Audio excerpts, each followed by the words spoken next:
This is fun, right? He gives us the Citadel, which is the one that he should have kept away from us, I think. And we top deck Liliana. Oh my lord. Hey everybody, welcome back. Thanks for taking the time to watch Hello Good Game.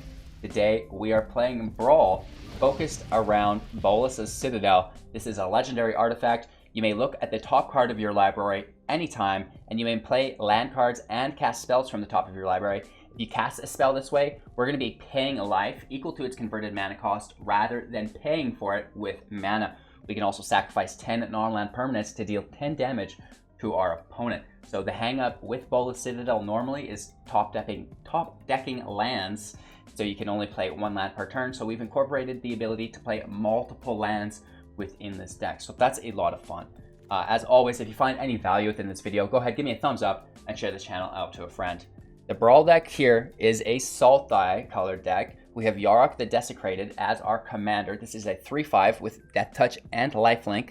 If a permanent entering the battlefield causes a triggered ability of a permanent you control to trigger, that ability triggers an additional time. So it's a really easy way to get basically double the value out of our cards. Anyways, we've got Witching Well. This is our first 1-drop, an artifact. When it enters the battlefield, scry 2. And again, this is a permanent entering the battlefield, so it would be scry 4 if Yarok was in play. Scheming Symmetry. Choose 2 target players. Each of them searches their library for a card, then shuffles their library and puts that card on top of it. Arboreal Grazer is 0/3 with reach. When it enters the battlefield, we may play an additional land from our hand to the battlefield. Healer of the Glade, a 1/2 when it enters the battlefield, gain 3 life. Moving on to our 2-drops, Omen of the Sea, an enchantment with flash. When it enters battlefield, scry 2, then draw a card. We can also pay 3 to scry 2 a little bit later on while we sacrifice it. Mire Trident, 2/1 with Death Touch. When it enters battlefield, we gain 2 life and mill 2 cards. Wishclaw Talisman, an artifact. It enters the battlefield with 3 wish counters on it. We can pay 1, tap it to remove a counter, search our library for a card, then shuffle it. Our opponent gains control after this, and then we can only activate this during our turn. So our opponent is going to get the second activation of it before it comes back to us for the third. Bond of Flourishing. This is a sorcery. Look at the top 3 cards of your library. You may reveal a permanent card from among them, put it into your hand, then put the rest on the bottom of your library. In any order, you gain 3 life.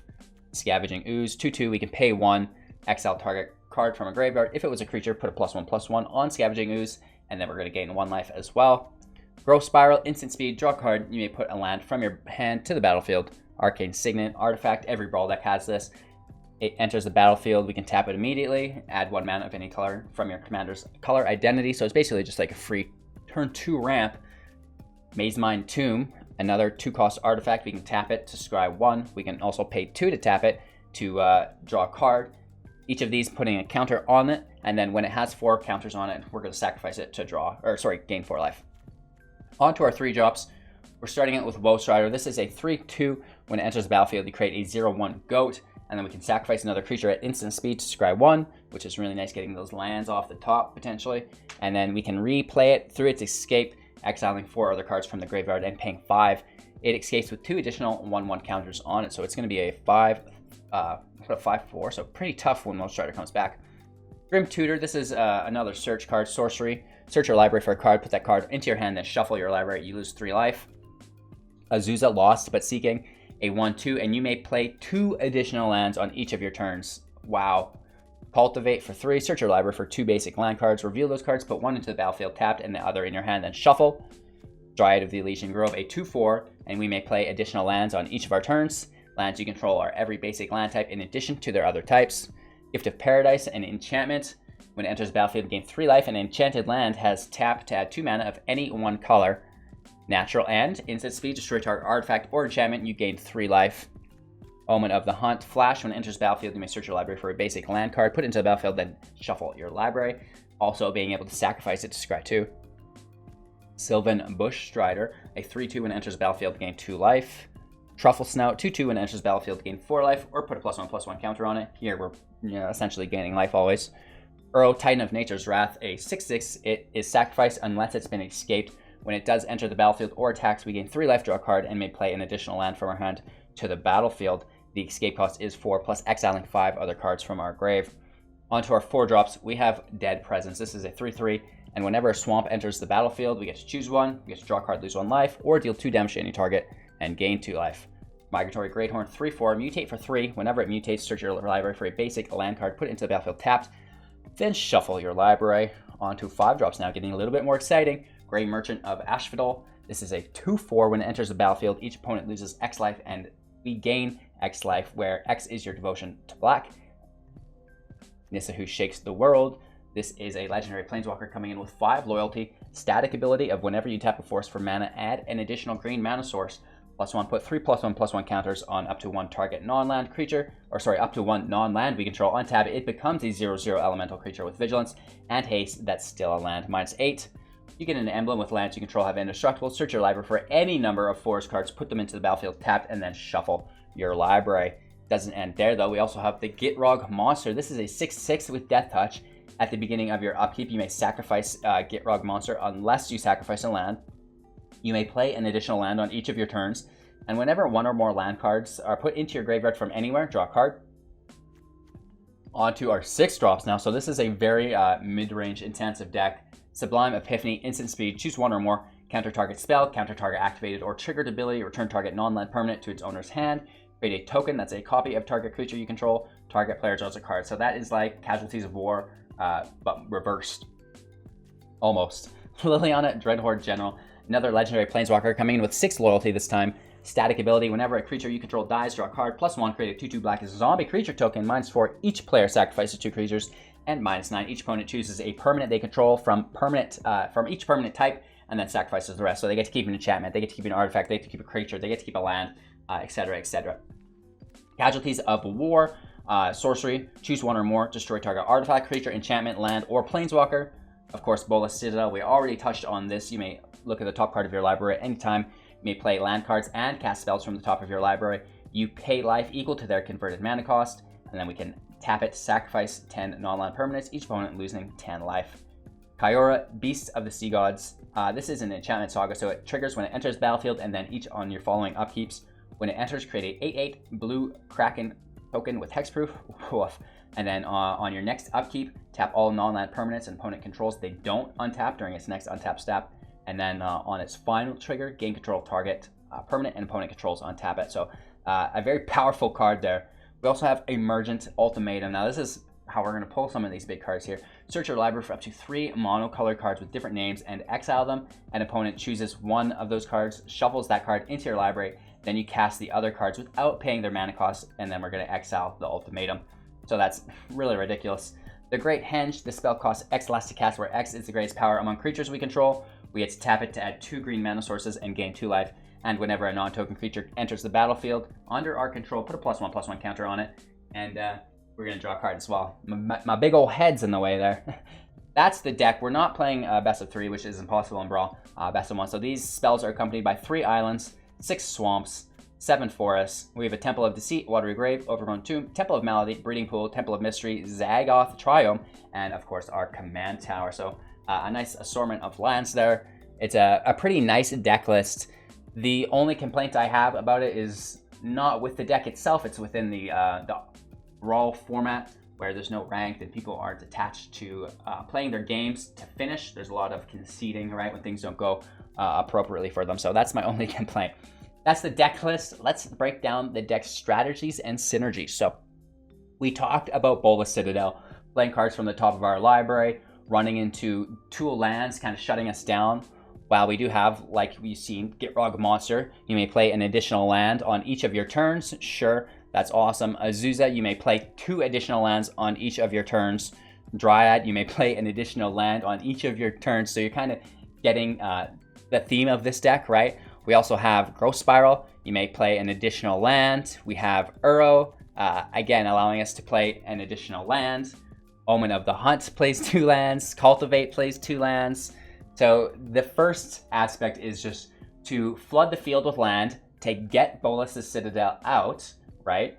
If you don't have it right away, side step, we have some cards to search for it, right? We do have the Scheming Symmetry, which has better synergy after, but if that's what you have to do to get Citadel out, that's what you have to do. Primarily, we have our Wishclaw Talisman and our Grim Tutor to pull Bolas Citadel. I do want to mention Scheming Symmetry, why that's better afterwards, because Bolas Citadel allows us to play from the top of our library. Scheming Symmetry only costs 1, right? And then we're putting whatever we want on top of our library, and then we can play it from the top this turn immediately because we don't need to draw it because Bolas Citadel allows us to do so. So Scheming Symmetry allows us to search for our ultimatum, and if Bolas' Citadel is already out, we can just basically play that, which is incredible because now our opponent is still stuck with his good card on the top of his library when we've already played ours. So normally, Scheming Symmetry is not played because it's sorcery speed and your opponent's going to get to play their good card before you, but not with Bolas' Citadel, that's for sure, right? So that's a lot of fun.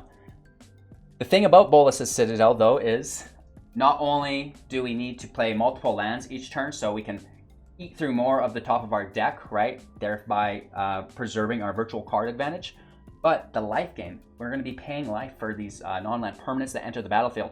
So not only do we need to be able to play multiple lands each turn, we need to mitigate our life. So this is done really easily a couple of ways.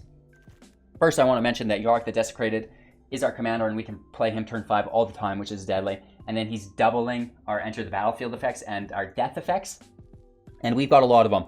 So Healer of the Glade costs 1, gains you 3 life. So this is a +2 net gain for life/mana once Bolas' Citadel is out. If you have Yarok, you're gaining 6 life for 1, right? That is a huge net positive gain. So we're trying to always gain more life than we're losing.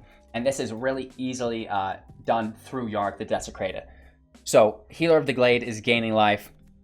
Our Scavenging Ooze can gain life. It doesn't double through Yarok, but it's still a form of life gain throughout the deck. Bond of Flourishing costs 2, gains us 3 life. So again, this is a net positive of 1, plus we're getting to look at the top 3 and go from there, right? So that's really great.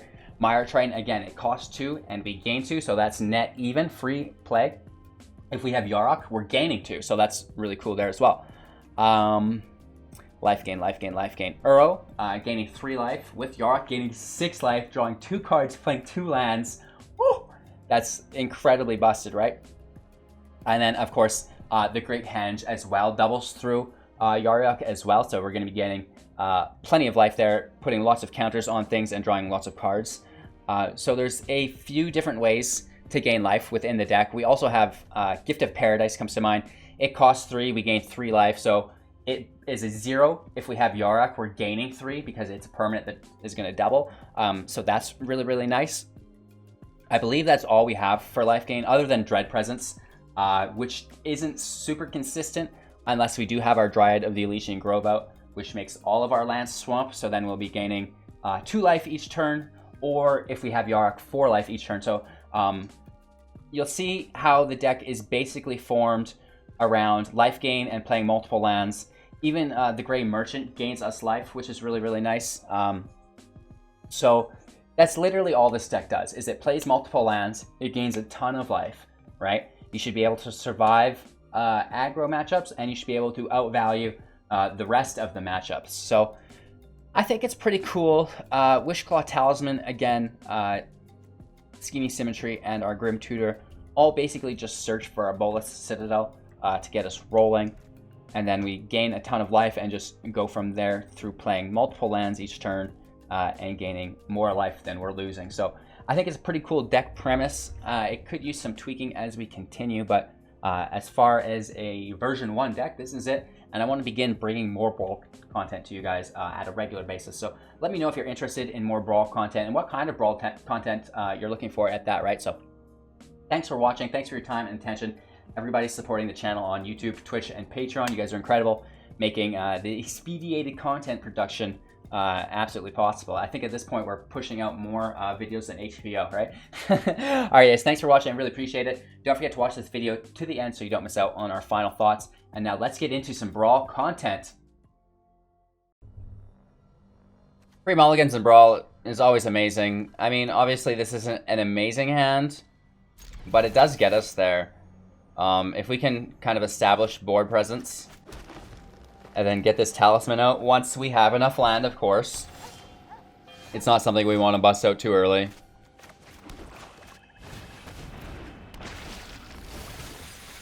And our tutor goes to the grave, so definitely a good thing that the talisman is in hand. Signet is just absolutely amazing. It acts as ramp and we'll play our Wish Claw. Not activating it, of course, but, you know, consuming our available mana efficiently.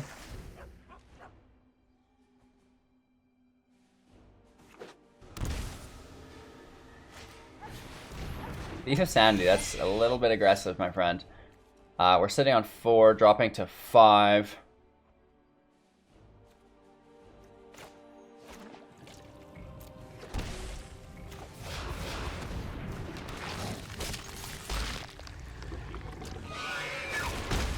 We have no reach, but, I mean,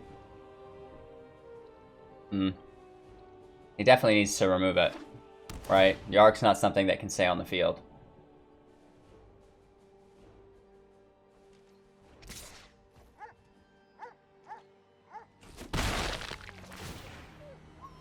So, Thief of Sanity looks at, what, the top 3 cards, and then he gets to pick one of them to play.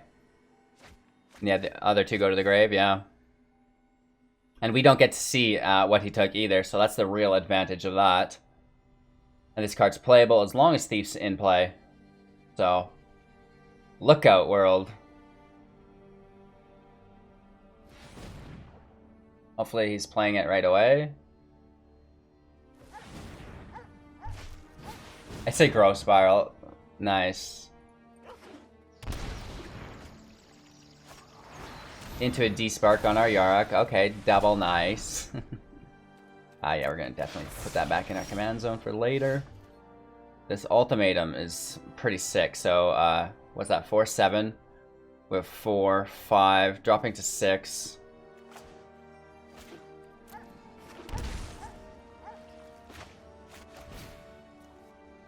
Land creature. Here's the creature. Here's the land.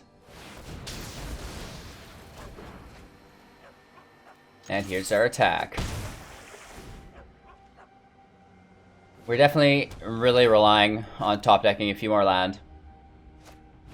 We're gonna fall behind here.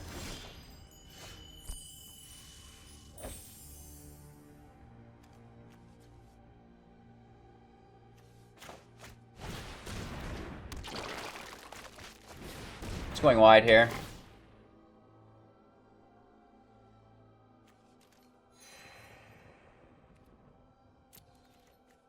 Mirror Trident can basically always attack because of the Death Touch. He's going to be making tokens after this, which makes it a lot more complicated, but for now it's fine.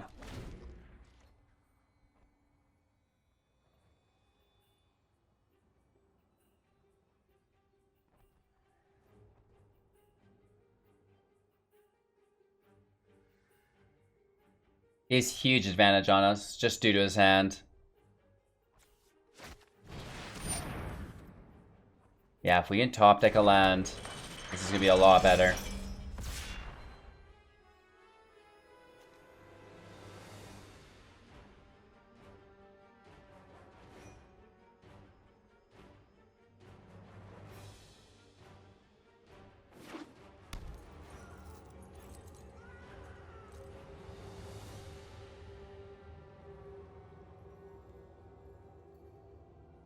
I mean, he may as well attack, right?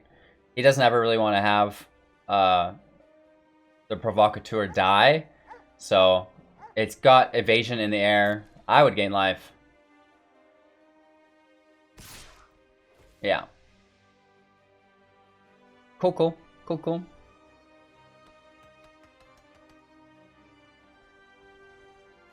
We have the triggers being held up on the scales.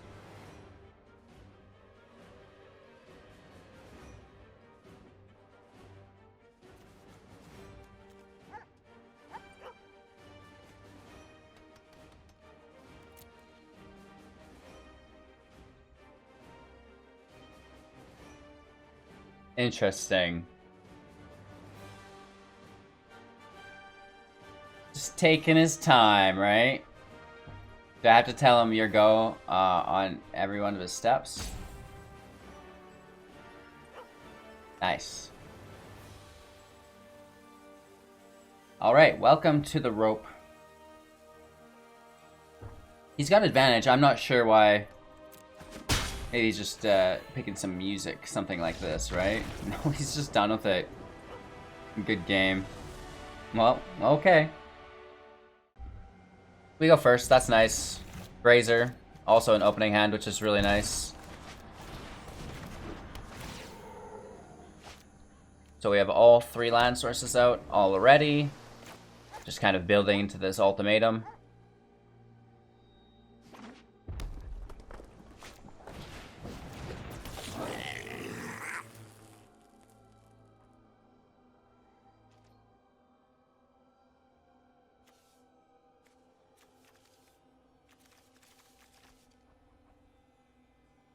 He's reading our Overgrown Tomb.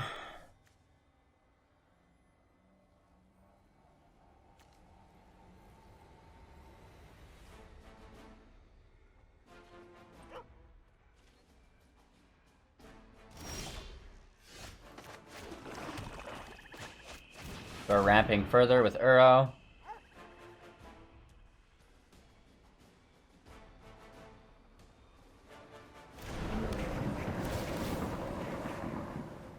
We get to draw, playing the second swamp.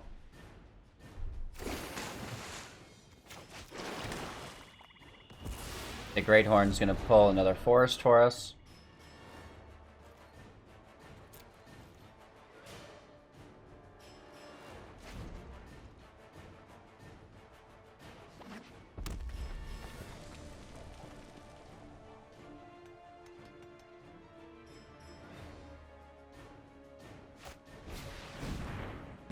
Grazer's gone. That's fine. Cultivate's really cool here.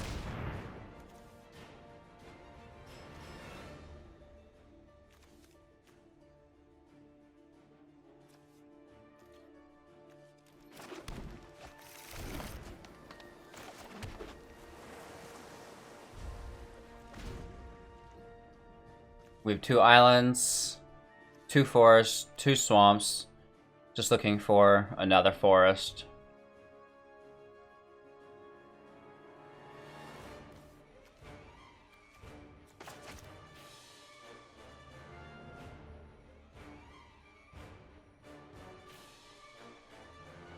Yarok can hit the field. That's going to stop him in his tracks, pretty much, I think.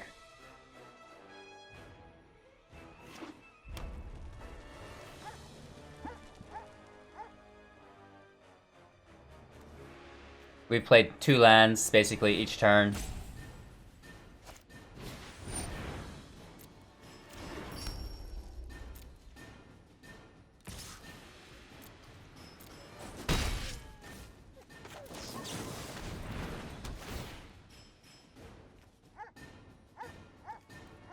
Taking the forest. Oh, and we pull the Sea God right after. That's pretty funny.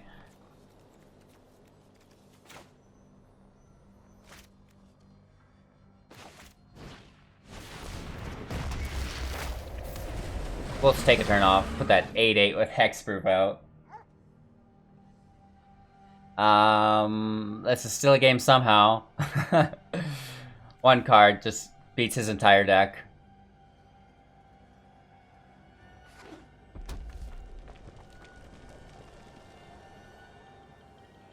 You can play Torbrand, it does nothing.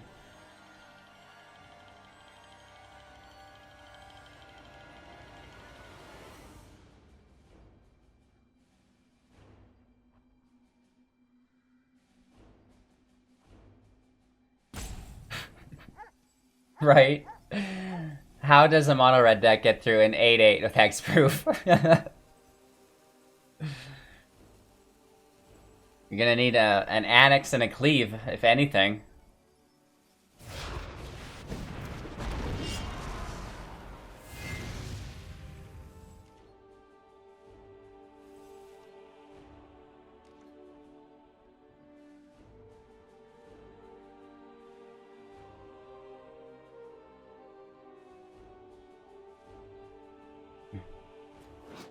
All of his non-land permanents get tapped, and they don't untap, so we get a free turn, basically.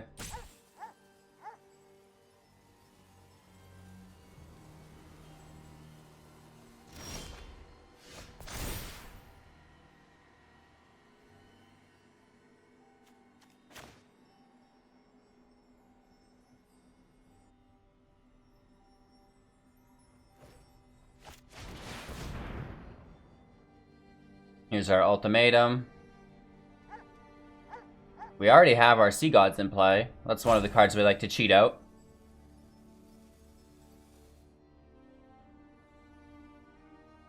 What do we want here? Like Degrade Henge. Our Citadel. Actually, let's not take the Henge. Where's our Azusa? A Dryad. And an Azusa. Oh, I guess we don't get all of them. He gets to pick, and we get one of them. So we should have taken the Henge. For some reason, I was thinking we got all three. It's early.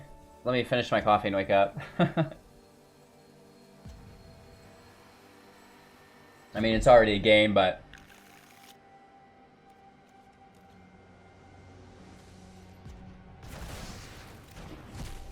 This is fun, right? He gives us the Citadel, which is the one that he should have kept away from us, I think. And we top deck Liliana. Oh my lord.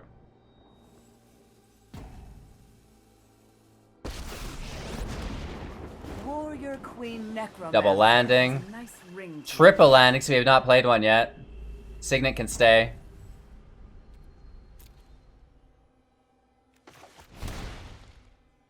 Alright, there's our fourth land. We can't play that. What we can do is mutate. Underneath, of course. And this is going to get that forest out of the way. Oh, we got another one on top, though.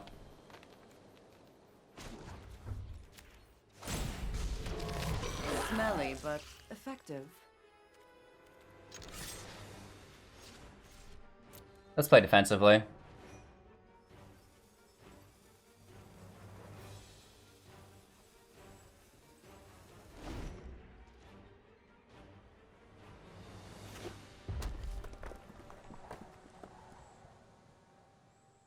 He basically needs to blast Azusa here.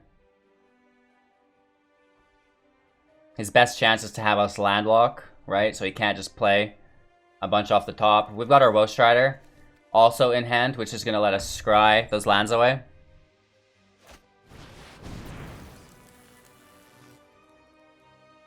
But does he have sacrifice effect over there to get rid of it, or do I just get it for a turn? Or does he just get it for a turn?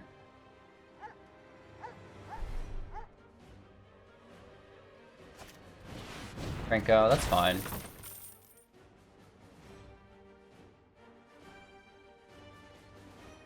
We gain control of his Torbrand. I might just take the Krinko though, I don't know. I think we really should take Torbrand, but I like that Krinko. Let's not end his game yet. Playing land off the top. Bond of Flourishing is basically free. Plus we get to look at what we want, which is the Ilysian Grove.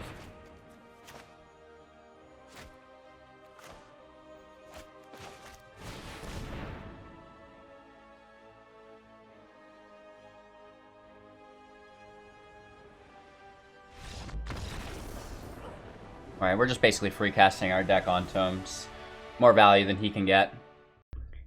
The hand looks cool. The ultimatum's a little bit heavy for what we want. 2 land doesn't get us there. We're missing our islands for Growth Spiral. But good news is the Greathorn can go on to the Healer Glade on turn 3 if we draw land, which we should.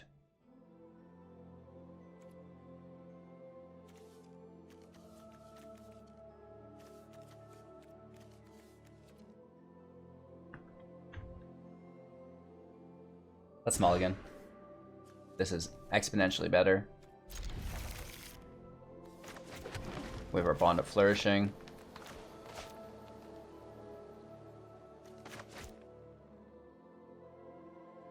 It's always best not to have to risk it.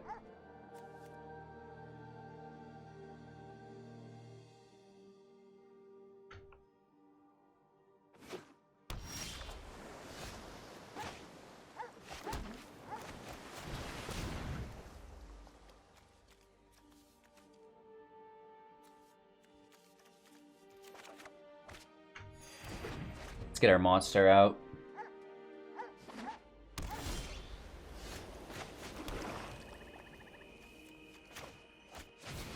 Let's just gain some life. Makes our Citadel drop a little bit friendlier later on.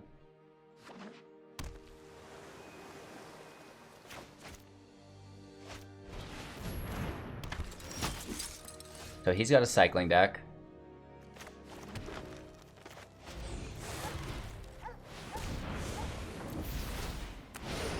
Let's grab our last island here. And then we get to attack.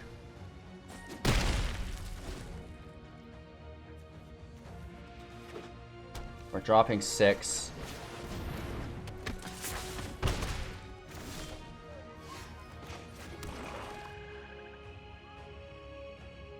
We pulled our Citadel. We just need that land.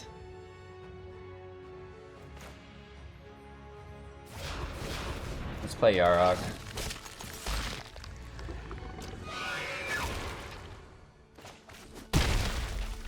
We don't want to be sacrificing lands with our Gitrog until Citadel's in play. Prison Realm on our Yarok. Okay. Gross.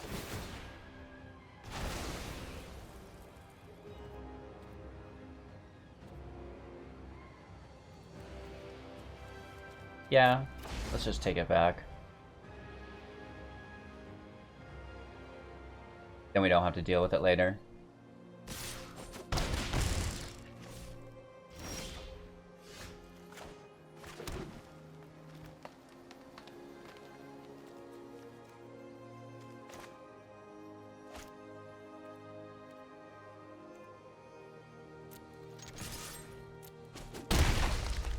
Let's hold up our Epiphany.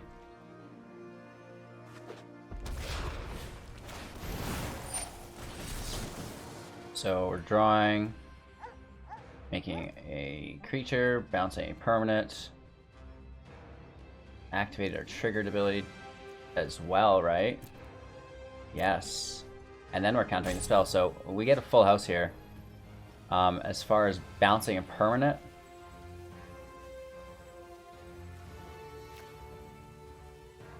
target creature we control, draw a card. That's such huge value there. Absolutely incredible. And we draw that swamp that we need. 2 Greathorns is pretty cool.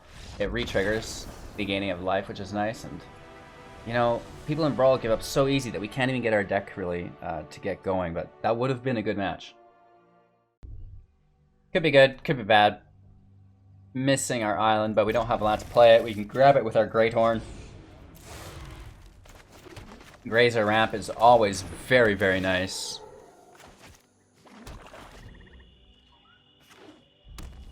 More Torbran.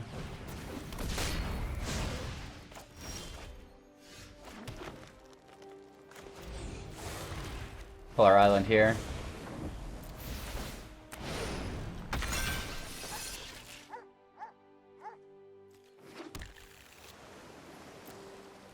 Holding up our blocker.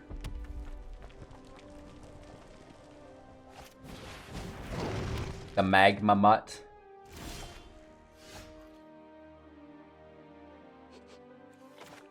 Just play our Yarok.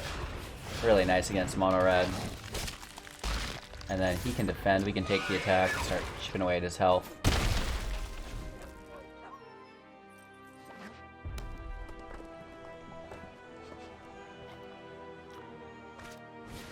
Annex is very nice. Turn 3 Annex in a Brawl deck? Come on.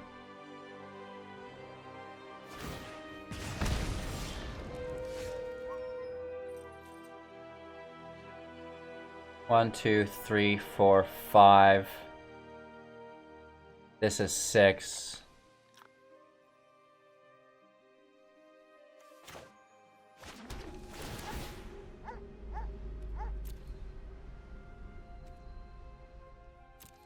Scry is actually a waste of time for us. That's my bad. This has flash. Let's just get rid of it.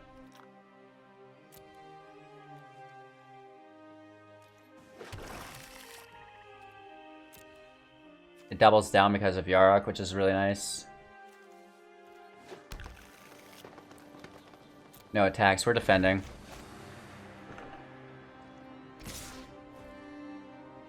He definitely has Embercleave.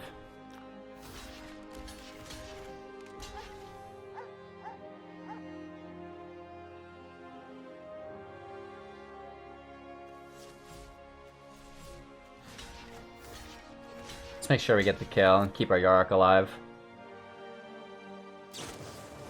Crazy brawl turnout, you know what I mean? Getting hit for 14 damage, potentially. Okay, so he wants to kill the Greathorn instead. This is okay for us. As long as he doesn't drop a Torbrand on.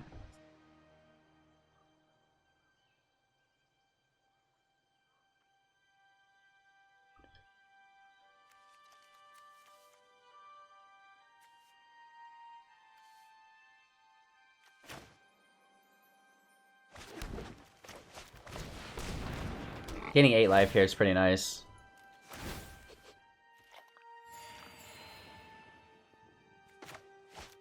Let's just go for it. I don't think we have really anything to kill Torbrand right now. We only have 3 available land.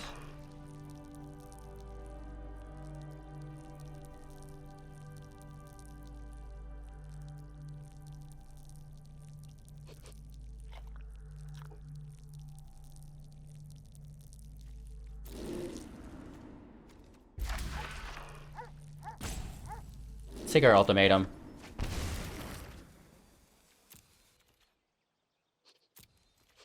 As long as we can survive next turn. We take the ultimatum because it itself can pull our Citadel.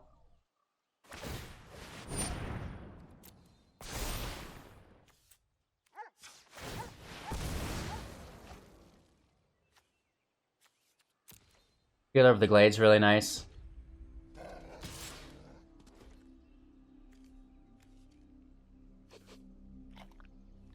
Taking 10 damage.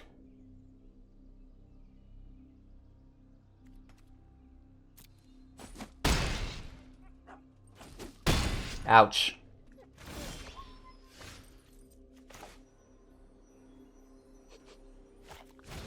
It's too bad this doesn't double. So we need a Bolas Citadel. We want a Great Henge.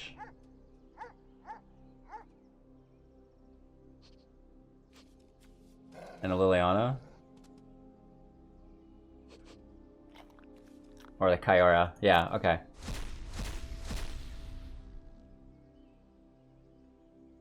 If we can play the Henge and put the Healer Hawk, or the Healer Hawk, the Healer of the Glade on top of it, that's gonna be nice.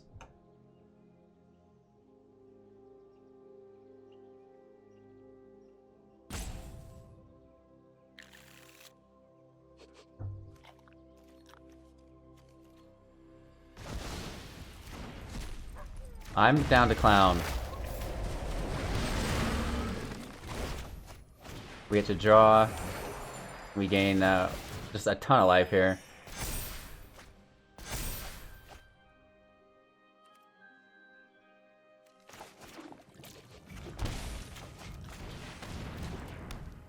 Let's see what we get. We have 2 available.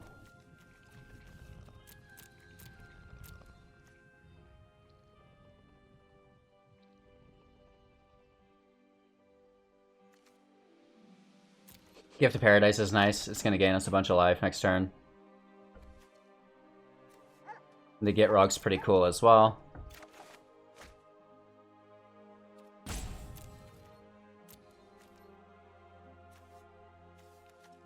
Let's gain some of that life back.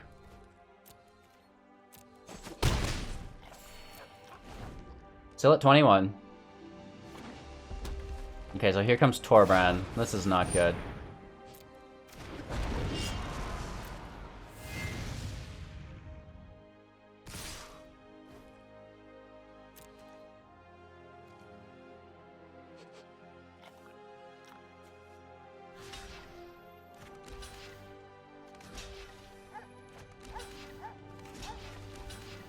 Just staying alive, sacrificing our 8/8.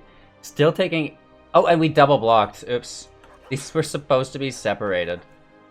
My bad. Yeah, it's all about double blocking or 1-1. Letting 3 damage through. That's on me. Let's go ahead and gain some life.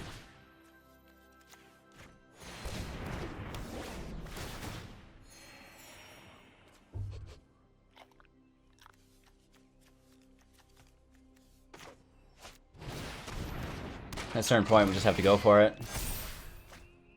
Okay, okay. Arrow's gonna gain us 6 life. That's really, really nice. Huge draws as well. Take the scry.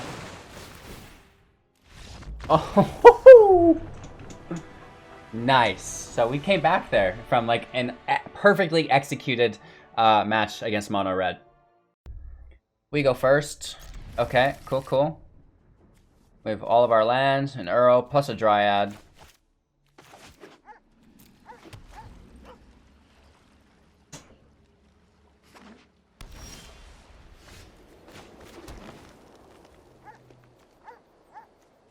I think the Scry is more important than the Ooze to start.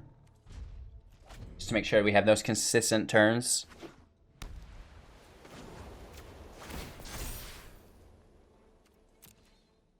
I don't mind Gift to Paradise.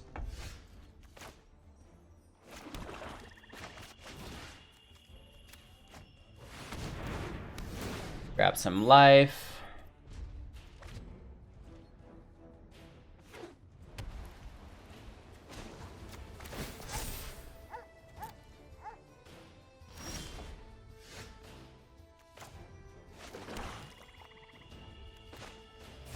Get our Yarok in play. Then Uro will be doubled, which is really nice. If it survives, of course, he has Exile easily available. He's not played anything yet, so... just bye-bye, Yarok. Right? No, straight into his Ajani. That's awesome. Take the Scry. Okay.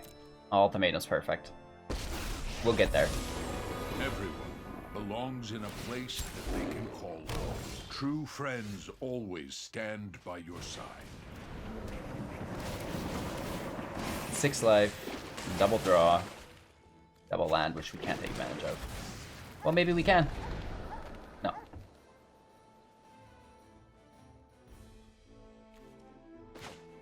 Let's just keep gaining that life. Getting 4 life here.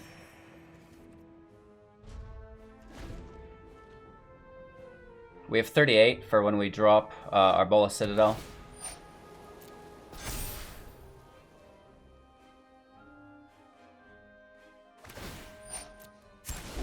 Friendship feeds the soul. Okay, 4-4.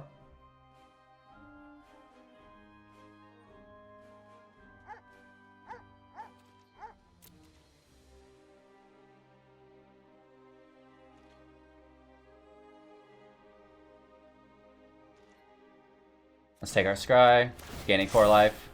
Do we gain 8 life? Well, I have to keep that.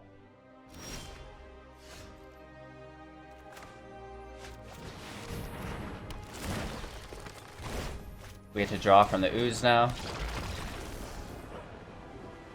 Can't even get started here. Okie dokie. We do have 3 lands, all separate kinds, which is great. Let's get into it.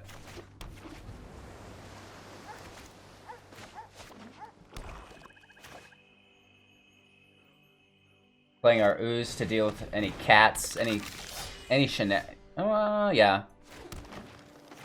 Then we're gonna Uro in this Triome.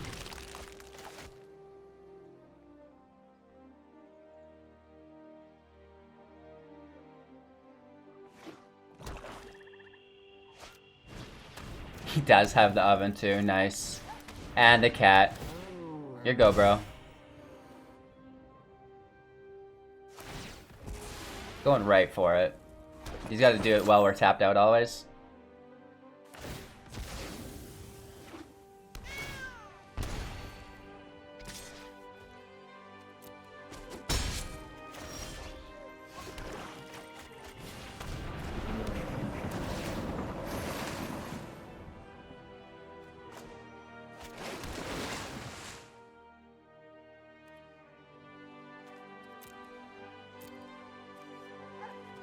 I don't think we really need the Trident right now.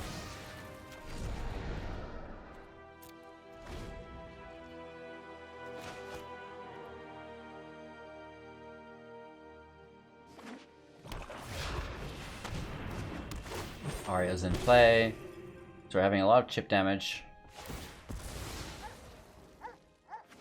We can drop Yarok next turn.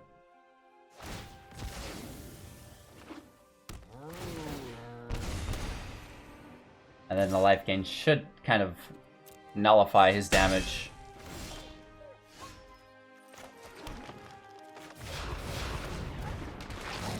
Of course, we do have to avoid removal.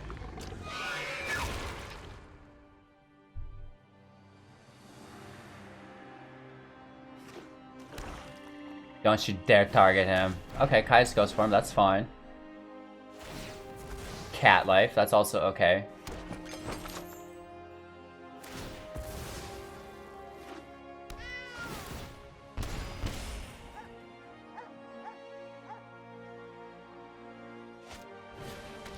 Death touch, that's okay. He's at 33 life. Don't target me, bro. No.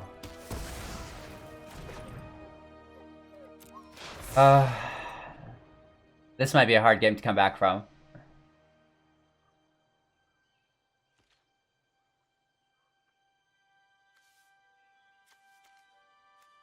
We need a secondary island here.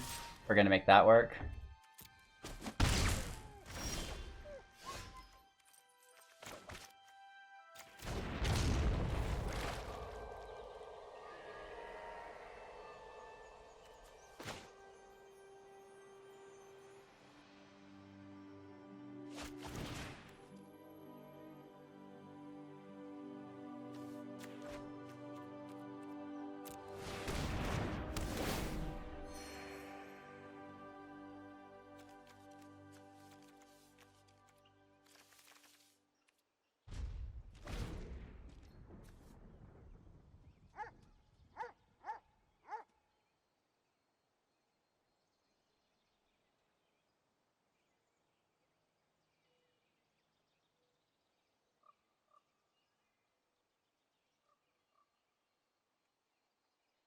Ooze can take Gutterbones out, but I need to make sure my mana is tapped before or after his attack phase to get them both. So whenever he does his oven, we do them both.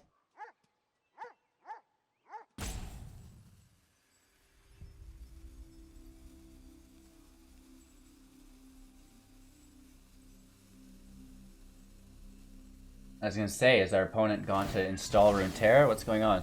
So we can now instant speed this, I believe, before the oven or before the treasures are. So we kill the cat. And then, because now our mana is tapped before his attack phase, we can go in and take Gutterbones as well.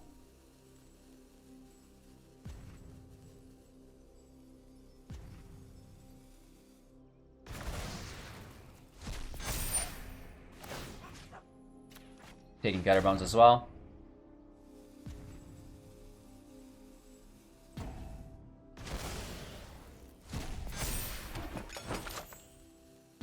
We're at a 4/4 now, so we can kind of shut down his attacker. Not the death touch, but... Okay, okay.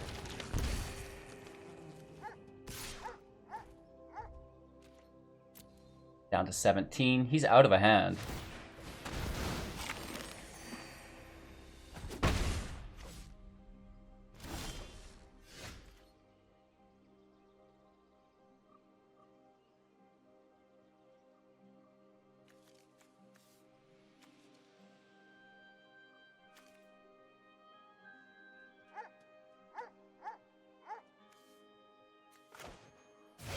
Let's force him to top deck. Right, we still have 17 life. We should be fine. Yarok comes out. No attacks, we're playing defensively.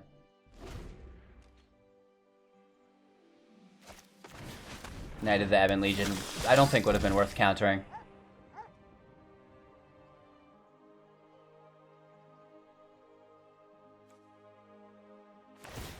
Sacking to draw a card. Okay, okay. It was a land. Ouch. That sucks. Now we can start rolling.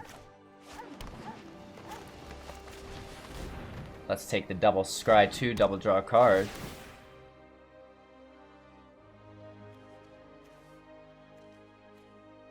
No, it's tempting, but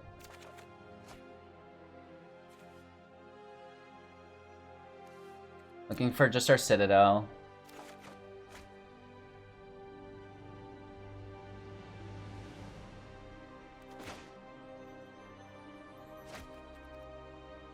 Pass our turn. Playing our Epiphany this turn.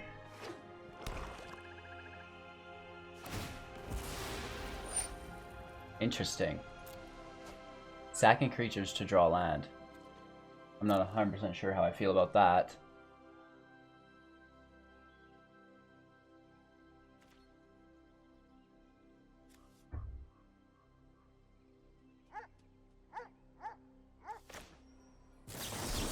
May as well just go for it. Draw a card, copy, bounce.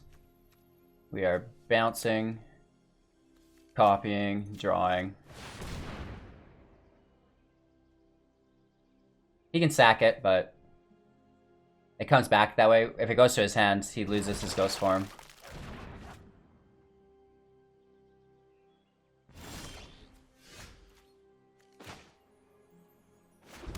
Command tower. Let's take a double scry 2. So we're scrying 4 here. Still looking for a Citadel.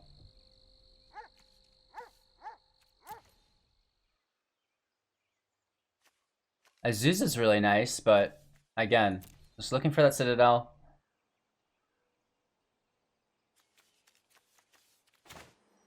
Let's take the draw, I guess.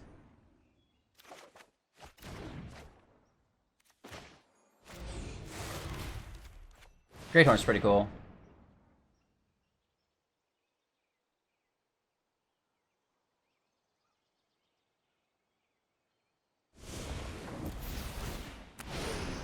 Thinning our deck of land.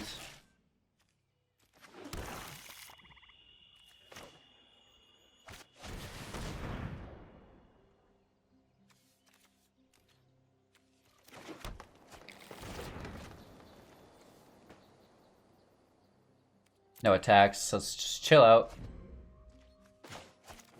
4 in the graveyard. Arrow is soon to make a reappearance.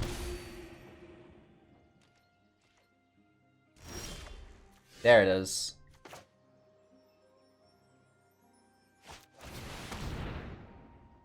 We're down at 15 though, so we definitely do need to gain some of that life. Double landing. Let's scry it away.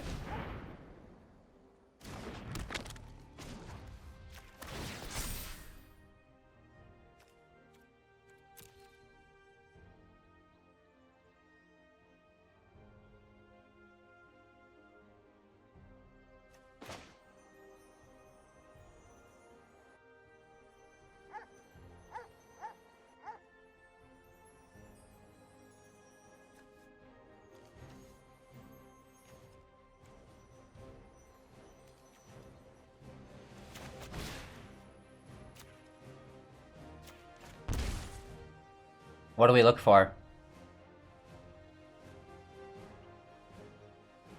Azusa?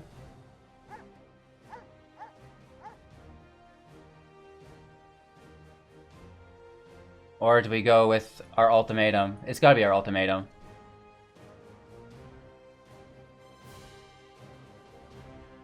We should have taken our Azusa and then we could have played more from the top, but let's go for it. We get to cast ours because Bolas Citadel, right? So it's actually a pretty cool combo with the tutor. Or the symmetry, I should say. And now, we want Beast. We want, a Henge, because we're low on life. And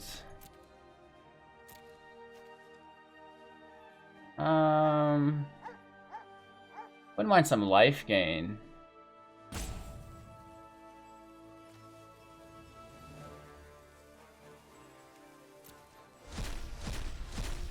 And then Azusa is on top. Good lord. Nice. Keep in mind, he's got his pick on top of his library as well.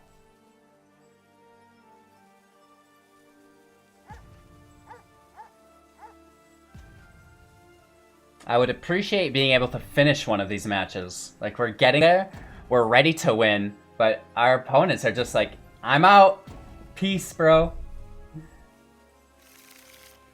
Okay, cool. So we get the henge. And we get the snoot. Oh, we should have done it in the opposite order. Oops. No! We wanted the henge in first to gain extra life, but it's fine. 8 life is okay. We're gonna draw our land away through the henge here. Getting 4 life.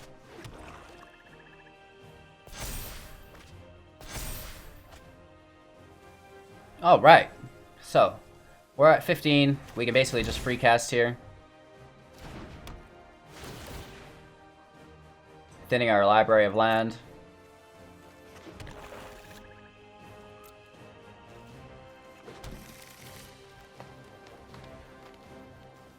We could scry or draw. Let's just take the scry.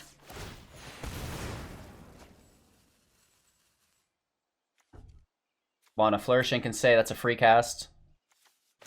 It only costs 2 and we gain 3 life. Oh, I guess we draw it. Might be. Oh, that's annoying.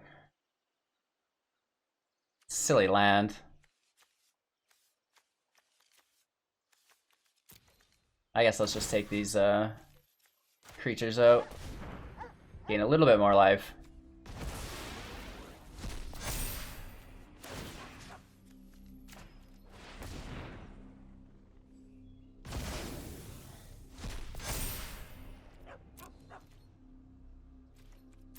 No attacks and turn.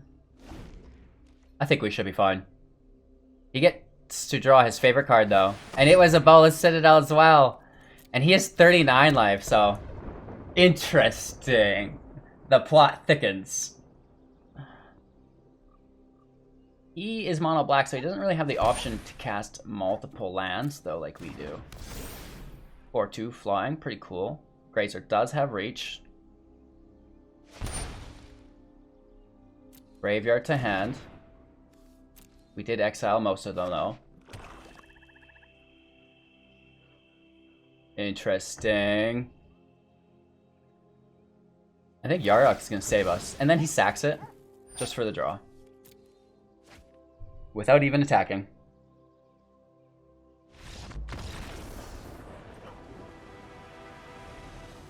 Hey! So, again, my only complaint about Brawl is people are conceding prematurely. There's no resolve in the matches, which, as a content creator, is a little harder to do, because who wants to watch someone concede on turn 3? Over and over again. Bummer. Anyways, we got a couple good matches, and no one really let us pop off and finish our combo, which is a bummer, but we got to the point, you know, where we were going to get it and they had to concede, so that's good enough. Yarok the Desecrated, one of my favorite cards. Lifelink, Death Touch, doubling, enter the battlefield effects. Yes, please, sign me up. So, just flooding the field with land here, gaining a ton of life, just having more value in general than your opponent. And it's pretty easy, especially with this ultimatums allowing us to basically free cast anything. So we got the search effects to really back up the ramp to make sure that we always have our cards, because it's singleton, because of Brawl. So I think those search effects are really cool in Brawl. And I'm really looking forward to making more Brawl content. If you guys are interested in watching, of course, right? Let me know in the comments below. I am live on YouTube every morning, 6 a.m. Mountain Standard. At 7 a.m. we go live on Twitch for about 4 to 8 hours. Ew.